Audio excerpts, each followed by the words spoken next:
Olá, seja muito bem-vindo, seja muito bem-vinda. Eu sou a Gabriela Varelli, esse é o videocast em detalhes. Aqui todos os dias a gente mergulha em uma notícia. Hoje, especificamente, a gente vai mergulhar num livro e numa pesquisa que já tem mais de 20 anos. Eu vou conversar com o jornalista Bruno Paes Manso, que também é pesquisador do Núcleo de Estudos de Violência da USP. Ele está lançando o livro A Fé e o Fuzil, Crime e Religião no Brasil no século XXI. Bruno, um prazer te receber aqui. O Bruno, como eu disse, ele já pesquisa crime organizado há mais de 20 anos, também é autor do livro República das Milícias, do podcast também. É um prazer falar com você, Bruno. Prazer é meu, Gabriel. A gente trabalhou junto no podcast República das Milícias. É ótimo estar batendo esse papo com você. Ah, maravilha. Eu que, bom, particular aqui, já sou sua fã do seu trabalho. É muito bom acompanhar agora mais esse lançamento, né? Mais uma pesquisa tão aprofundada que você trouxe, que traz tanta informação, explica tanta coisa sobre o nosso Brasil atual, né? Talvez eu queria começar por aí, Bruno. Quero entrar em aspectos mais específicos do livro, mas antes eu queria talvez trazer um pouco sobre a nossa política brasileira, né? Sobre o que você pesquisou no livro.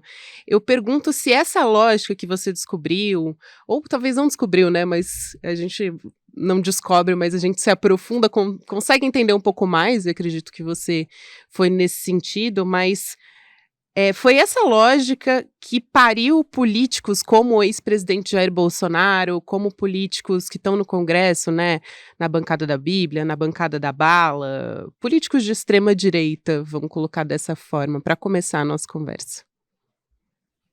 Eu acho que sim, Gabriela. A gente precisa dar esse mergulho no passado, né, para entender a cena atual. Eu acho que foi. Eu fiz isso no República das Milícias, fiz isso com a Camila na Guerra para escrever sobre o PCC.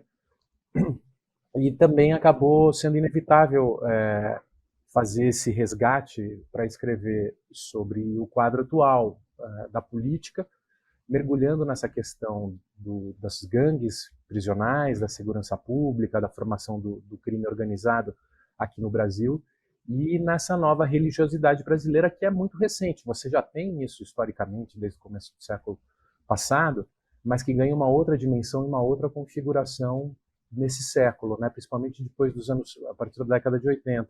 Isso. E compreender essa reformatação de cabeça, eu acho que é fundamental para entender a política atual e para entender o quadro que a gente viveu com o bolsonarismo.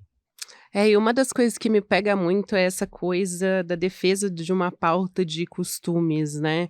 Quando a gente olha para essa contradição, e eu acho que você traz isso muito bem no livro, Bruno, entre a fé, né, meio que justificando, meio não, justificando mesmo essas ações criminosas, e aí a gente transpõe para essa realidade da política brasileira, mas como é que o crime organizado manipula a fé? A gente não está falando de maneira geral, né, é importante deixar isso bastante claro, a gente não está dizendo que as igrejas evangélicas de maneira geral, a gente sabe que tem indivíduos e tem casos bastante concretos, inclusive você traz até no livro de pessoas que deixaram o crime organizado por conta da religião, né? Mas como é que funciona a mentalidade desses justiceiros? Eles se dizem religiosos pentecostais. Você traz alguns personagens, inclusive com histórias bastante interessantes. Acho que, se eu não me engano, foi o Marcelinho, né, que teve uma, vamos dizer assim, que ele renasceu, ele diz que ele renasceu, né, a partir de uma chacina que ele conseguiu se salvar e diz que foi a partir desse momento que ele encontrou Jesus e que a vida dele mudou completamente. Mas, por outro lado, você tem personagens como o Marcelinho que se converteram, né? E por outro lado, você tem criminosos que justificam suas ações, que trazem passagens da Bíblia, ali você traz no livro como uma maneira de justificar o que eles estão fazendo, essas ações criminosas. Então, acho que são duas vertentes que seria interessante a gente trazer também. É, eu comecei, Gabriela, eu já venho pesquisando, você sabe, né, homicídios e violência há muitos anos. E para falar sobre esse tema, que é um tema muito delicado, muito difícil, falar sobre os próprios homicídios que praticou, tudo mais, eu apelava muitas vezes para os ex-bandidos, ex-matadores, ex-traficantes. E essas histórias para mim sempre foram fascinantes, eu sempre respeitei muito essa capacidade da religião evangélica que vinha sendo presente nas cidades, nos bairros pobres, de transformar essas trajetórias, né? Eu acompanhei diversas mudanças, tanto nas prisões como nesses bairros, durante anos. Mas eu vinha colecionando isso, porque eram histórias fantásticas, né? Que por si só cada uma delas daria um livro, né? De superação, de transformação e de reformatação, né? Que eles chamam de metanoia, né? Essa capacidade de transformar a consciência, né? Que já existe há muito tempo na própria Bíblia, né? Se tem o caso do Saulo, que se transformou em um dos grandes apóstolos de Cristo, e antes era um perseguidor de cristãos, tal. Isso que você chamou de metanoia é esse momento, né? Essa percepção, talvez, essa epifania que a pessoa pode ter. Essa transformação de consciência, né? É como se você reformatasse a sua cabeça e passasse a ver o mundo sob outras lentes a partir de uma nova crença, né? Isso para mim sempre foi muito fascinante, essa capacidade de repentes a partir desses processos de metanoia. Mas eles ficavam muito restritos ao universo privado e às histórias pessoais de cada uma dessas pessoas, e que eu guardava, que eu colecionava, mas que eu não via um sentido. Então eu ouvia e colecionava essas histórias que eram pessoais, né, eram histórias privadas, de trajetórias privadas, né, de transformações pessoais, mas eu não via sentido em escrever algo a respeito, porque eu estava pensando segurança pública do ponto de vista mais político, de grandes transformações sociais e essas coisas. Mas a partir do bolsonarismo e a partir do momento que eu passei a cobrir as milícias e acompanhar as milícias do Rio, e identificando principalmente dois núcleos de transformação, um deles na Ilha do Governador e outro deles no Complexo de Israel, que era Vigário Geral e Parada de Lucas, dois bairros que brigavam muito entre eles e que foi dominado por um pastor, ex-pastor, que virou traficante e que disse ter sonhado com Deus, que ele seria ungido e em nome do bem ele iria conquistar outros territórios para criar um complexo em defesa do bem, mas usando armas, usando violência, para justificar a sua autoridade, né? O Peixão, então, né? Ele é conhecido como Peixão. É o Peixão.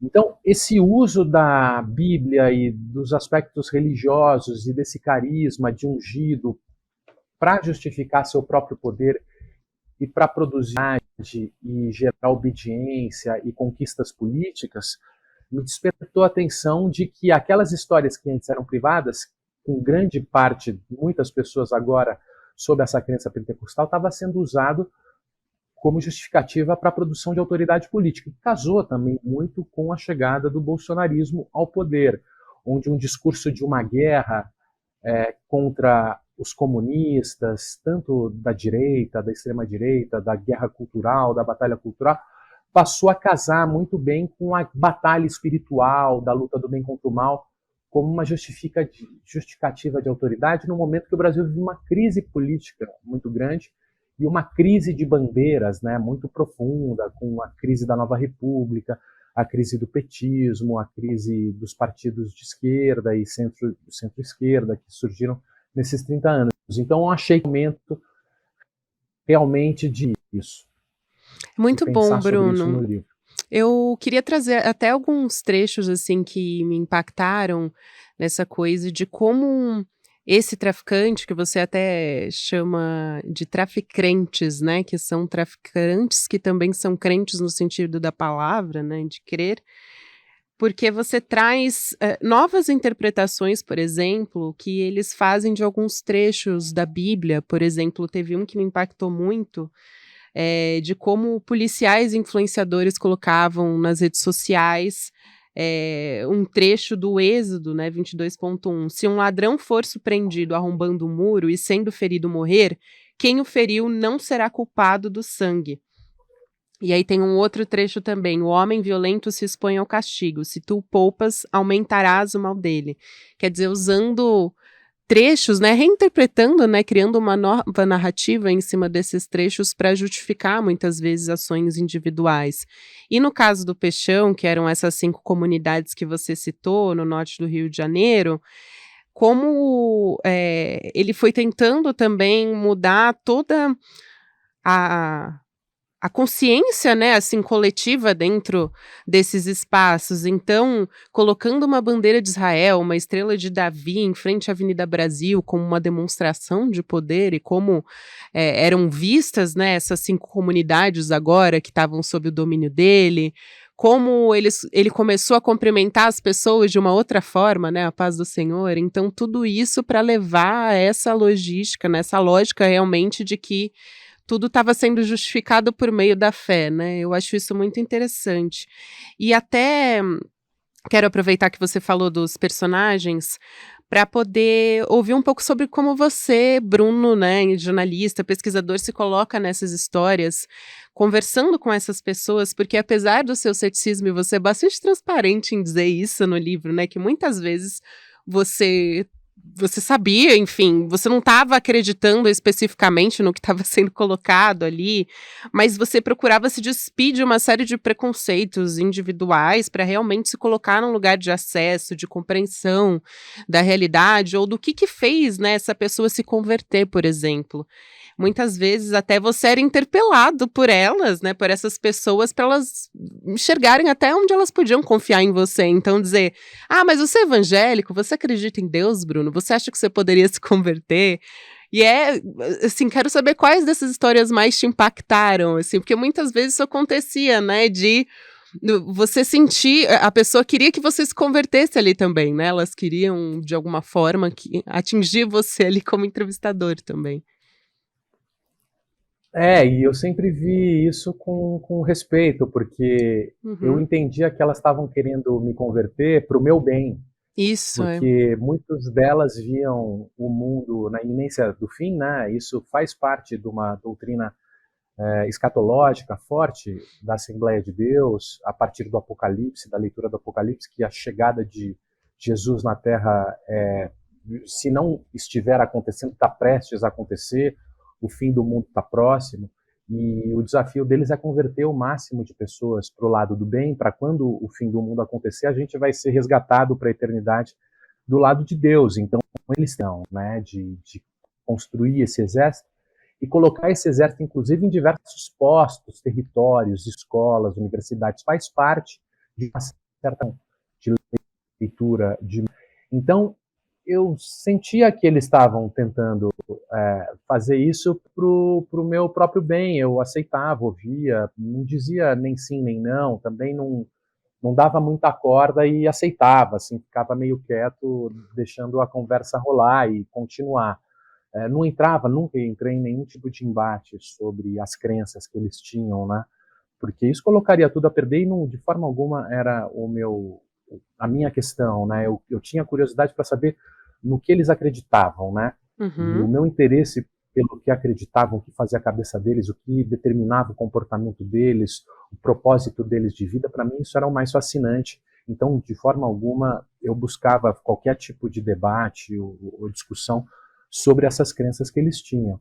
Sobre esses versículos bíblicos que justificam a violência, são usados como justificativa da violência, é interessante porque faz parte do protestantismo e da reforma protestante e desse movimento evangélico essa horizontalidade na interpretação da Bíblia, né? Uhum. Inclusive, esse é o grande motivo do racha com a Igreja Católica, onde a interpretação era restrita, vinha de cima para baixo, a partir dos padres, falado em latim, era inacessível a Bíblia para a maioria das pessoas. O protestantismo fez com que isso se transformasse e as pessoas eliminassem esse intermediário, né, e pudessem fazer suas próprias interpretações da Bíblia. E aqui no Brasil, muitas das religiões e das igrejas, muitas delas são igrejas de um pastor com um carisma, com uma interpretação própria da Bíblia. Então você tem uma liberdade para esse exercício de hermenêutica e exegese, né, que é outra coisa que eu falo no livro, que eu fiz ciências sociais, sociologia, ciência política, mestrado, doutorado, essas coisas, E até hoje eu não entendia direito o que era hermenêutica e exegese, para falar a verdade, sabe? E entender, dialogando e conversando no WhatsApp com umas pessoas que não sabiam escrever português direito, mas entendiam muito bem o que era isso, e se debruçavam sobre cada palavra, cada linha da Bíblia, e o que realmente Jesus tentava dizer, ou Deus tentava dizer naquelas linhas, né? Você fez um Então, curso, né, de pastores pela internet, que você tinha muito contato com essas pessoas, né? Acho que vale a pena citar aqui quando você exatamente. está trazendo isso agora. Eu fiz um curso de pastor, um curso que, além de ensinar dicas de fazer sermão, você aprende a entender a Bíblia de forma sistemática, por diversos trechos, além de se aprofundar em diversos livros, que, claro, se eu tivesse juízo, eu esperaria 50 anos para me sentir em condições seguras para discutir e debater a Bíblia em profundidade, coisa que eu não tenho condições, apesar do meu esforço nesse período para tentar ingressar nessa discussão. Mas o fato é que, dentro dessas várias citações, então no WhatsApp eles citavam várias coisas, eu sempre ficava perdido, eu não sou capaz de citar um versículo para justificar qualquer coisa, sabe?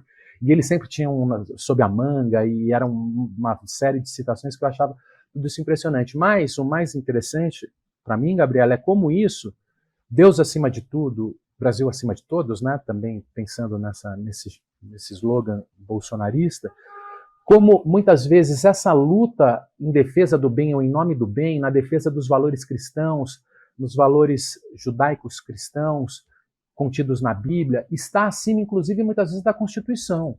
Uhum. Porque a Constituição é a lei dos homens, fica abaixo da lei divina. E quando você justifica pela religiosidade essa guerra e esse conflito em nome do bem, muitas vezes a violência se justifica. É outra coisa que eu cito, né, que eu vi numa pesquisa que eu acho interessante, que ele estima que o Deus do Velho Testamento matou cerca de 25 milhões de pessoas na Bíblia. Esse trecho é bastante impressionante, né? Mesmo. Então, esse tipo de coisa, né, esse tipo de justificação, para mim sempre foi um interesse eu sempre tive um interesse especial para ver como é que isso se formava.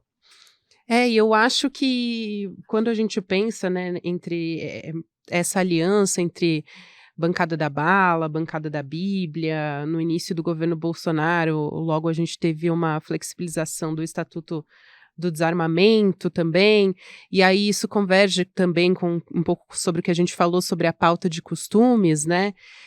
Parlamentares que têm uma defesa muito ferrenha dessa pauta de costumes e que também foram essas mesmas pessoas que apoiaram e até ungiram Bolsonaro ali como um comandante, uma espécie de comandante, a pessoa que estava à frente de uma guerra santa, né? Nunca vou esquecer na campanha eleitoral da Maris Alves num culto dizendo que era uma guerra espiritual, né? Foi essa palavra que ela usou ali. Então acho que isso traz também um pouco sobre como isso se embrenhou pela política mesmo de uma maneira muito forte, né?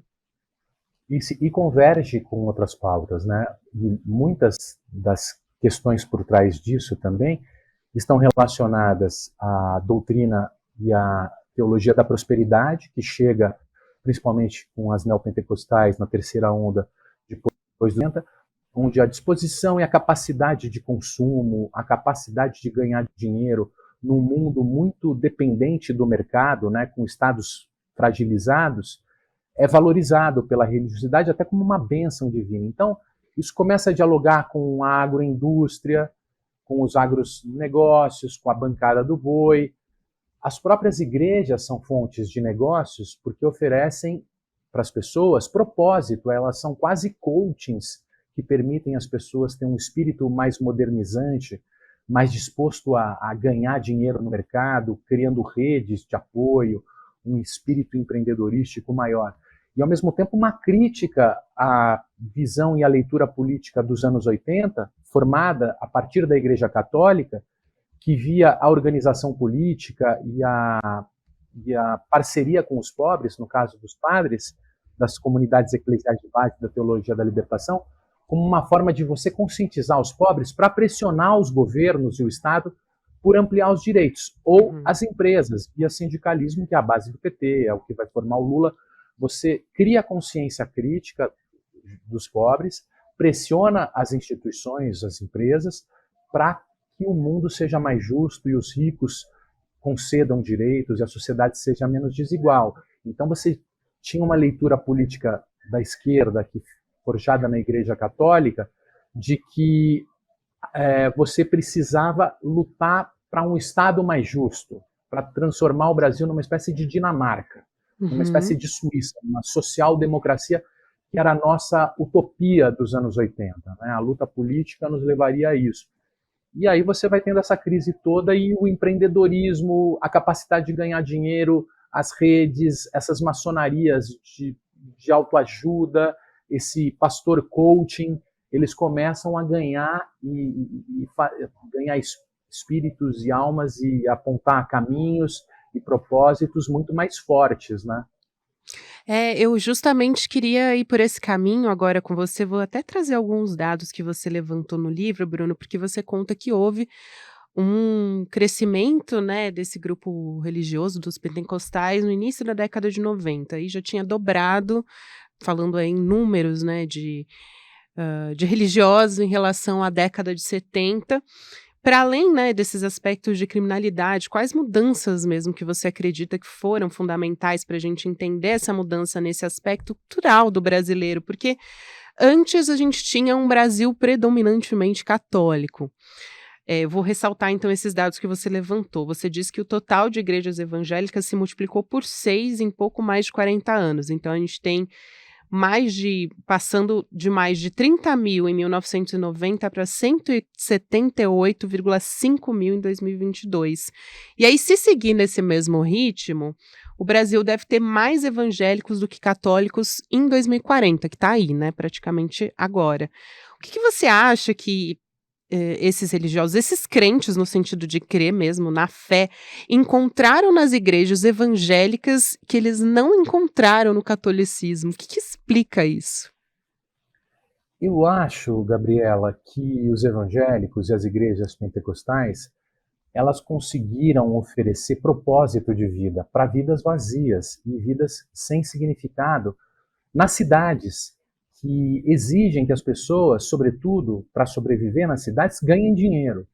Então, a gente imaginava essa luta coletiva durante um tempo, mas ficou muito claro, principalmente para as pessoas que viviam nos bairros pobres, que por mais que houvesse um Estado que estava se desenvolvendo e crescendo, levando escola para quase 100% das pessoas, mesmo que aulas mal dadas, um SUS, um Sistema Único de Saúde, a coisa vinha num progresso importante nesses últimos 30 anos, inflação controlada, você tinha a coisa funcionando, mas, ao mesmo tempo, se você não ganhasse dinheiro, era a diferença entre você viver na rua, entre você passar fome, entre você ser morto pela polícia. Então, a necessidade de empreendimento era importante. E os evangélicos ofereciam esse propósito, ofereciam esse signo relacionando, inclusive, a disposição para ganhar dinheiro com o bem e com o compromisso com Deus, com a vida plena na eternidade, com a salvação na eternidade. As pessoas passaram, inclusive, na pobreza, a acreditar em si própria, a amar a si própria, né? Que você tinha um problema de autoestima terrível. A questão dos evangélicos também promoveu essa crença em si, a chama interior que não existiam, e esse sentido para a vida numa sociedade muito voltada ao mercado, que eles tinham perdido os laços e tradição, e que eles reinventam identidades que permitem eles se respeitar e serem respeitados. Numa sociedade muito dependente do consumo, do mercado, e propósitos que valorizam tudo isso, né? Então, você passar a acreditar nisso, você passa a ser integrado, você passa a fazer parte da sociedade. Você é incluído, passa a ser incluído, respeitado. Não passa mais a ser caçado pela polícia, ser exterminado pela polícia, ou vivendo em condições humilhantes até morrer. Você consegue se reformatar, ter um espírito mais moderno, de acordo com o mercado, e sobreviver pelas próprias pernas. É muito interessante essa forma como você coloca, Bruno, porque é bastante complexo, né, vai muito além de uma questão cultural, né, tem várias influências aí, como você colocou, sobre a forma das pessoas viverem, sobre a ausência do Estado muitas vezes, né.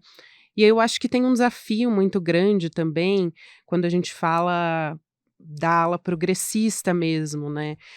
A gente encontra, como você traz, a gente tem muitas igrejas evangélicas hoje, quer dizer, qualquer pessoa numa situação de vulnerabilidade, ela encontra uma igreja evangélica em cada esquina como um abrigo, né, como uma forma ali de apoio para a situação que ela está passando, isso é muito importante. E aí a gente tem 2 alas, talvez, do lulismo, que acreditam, né, primeiro, quando a gente teve a campanha eleitoral, a gente teve uma ala que disputou muito o apoio dos pastores e dos evangélicos para a forma de voto mesmo, né, nas eleições. E por outro lado, existe uma ala também da esquerda que acredita numa ação civilizatória do Estado, né, que talvez seria um antídoto para conter esse neopentecostalismo, mas falando dessa vertente que explora a fé das pessoas, né, por exemplo, mas para mostrar como existe aí um desafio, né, porque a gente tem figuras como o pastor Henrique Vieira, que é um progressista, né, é um pastor evangélico progressista, mas existe uma dificuldade real da ala progressista conversar com essas pessoas também, né. Eu acho que talvez, Gabriela, uma coisa que ah, com o tempo vai se aproximar é que eu acho que do lado da esquerda, e a gente que participou da luta política acompanhou, a gente imaginava que a civilização, a civilidade, a justiça social, o desenvolvimento viria de cima para baixo. Que a Uhum. gente iria educar as pessoas, ensinar como se portar nas cidades, fazer com que elas chegassem ao mercado de trabalho a partir da educação. Tudo isso foi importante, mas havia um movimento muito intenso de baixo para cima sendo criado na própria sociedade com lidar e, inclusive, formas de se integrar, de sobreviver, valores, signos com os quais a gente precisa lidar, inclusive não só nas igrejas, como no próprio crime, né? Isso também é uma parte importante do livro. O crime que era desordenado em São Paulo até nos anos 90, a partir dos anos 2000 passou a se profissionalizar, chegar nas fronteiras da América do Sul até a ponto de exportar drogas para o mundo inteiro. E, ironicamente, isso também acontece por meio de metanoias, de transformação de consciência. O bandido se converte, passa por um batismo, passa a fazer parte da facção e respeitar as leis do crime da facção, só mata com autorização, respeita os prazos de compra e venda, passa a ser um bandido com proceder, um criminoso convertido, né, vamos dizer, se sujeitando às leis do crime, não apenas às próprias vontades, aos próprios desejos, né? Foi uma solução também criada entre os pobres para produzir novos comportamentos e novas formas de sentido para essas vidas, né? Então, o que eu acho que a gente vai ter que compreender é que, primeiro, a lei nas quais muitas vezes eles acreditam a partir das suas fés e das suas crenças não podem estar acima da Constituição. A Constituição é um pacto coletivo republicano do Estado moderno que garante e preserva o direito de todos. Então, você não pode justificar o assassinato de um bandido a partir de um versículo bíblico, ou você não pode justificar o desmatamento da Amazônia a partir ou a ocupação e a grilagem de uma terra a partir da prosperidade pregada pela Bíblia, ou acusando aqueles que defendem os indígenas de serem comunistas e endemoniados, né? Esse tipo de debate e esse tipo de artifício precisa ser controlado, não pode ser tolerado num Estado moderno e laico, né? Então, ao mesmo tempo,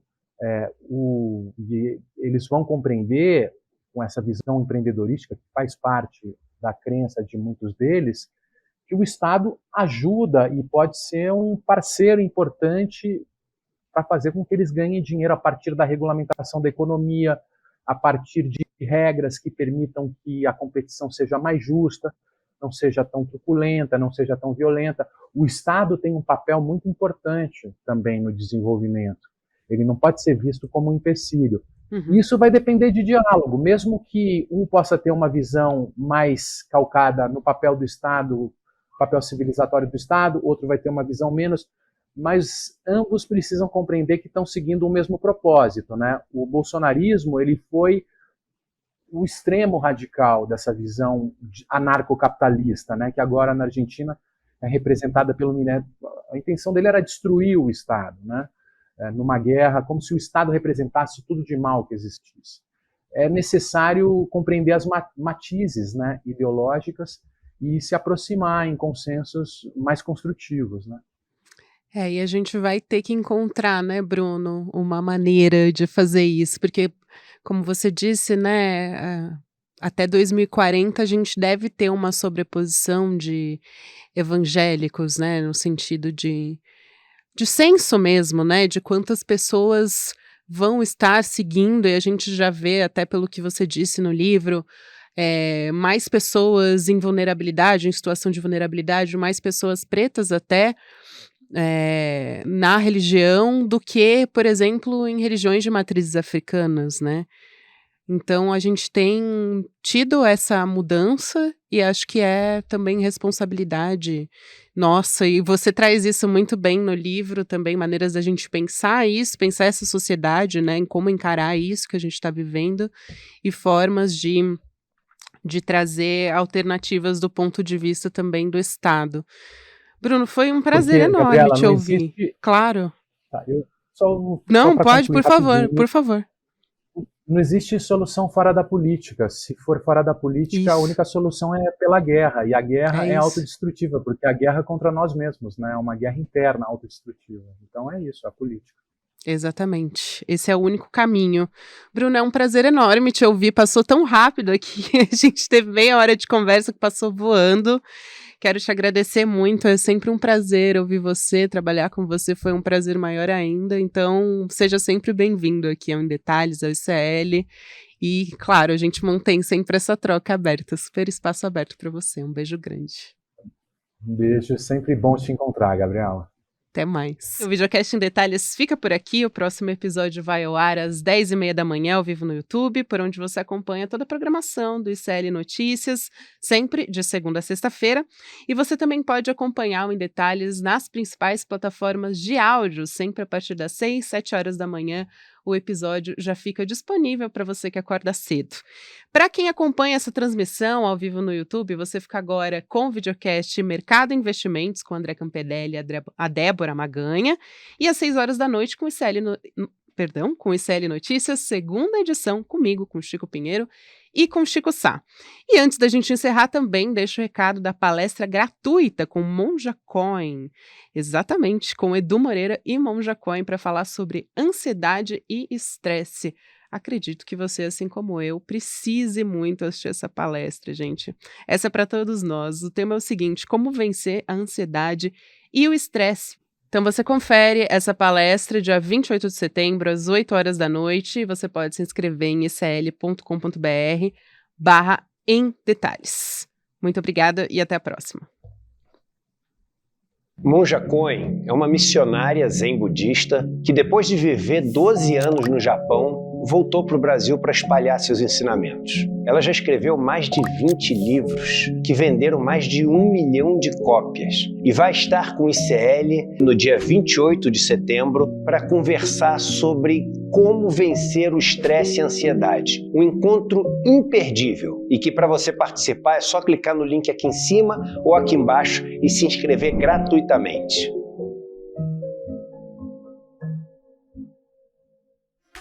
Oi, gente, tudo bem com vocês? A gente veio hoje contar um pouquinho sobre o curso de saúde mental e cuidado que o Instituto Conhecimento Liberta está oferecendo. O curso é comigo, Bia. E comigo, Renan. Nós somos psicólogos, professores, trabalhamos com formação e com cuidado em saúde mental e a gente quer propor para vocês uma discussão bastante crítica e necessária sobre o campo da saúde mental. Nesse curso da gente, que faz parte dos mais de 200 cursos do Instituto Conhecimento Liberta, a gente vai pensar sobre as questões da saúde mental, para além da loucura, para além do adoecimento, para além da psicopatologia, pensando questões como direitos humanos, gênero, raça, classe, sexualidade. Então, venham juntos e juntas discutir com a gente. Olá, eu sou André Campedelli, professor do curso de Economia Básica do ICL. Estou aqui para te convidar para fazer esse curso que vai te ensinar os princípios básicos da economia.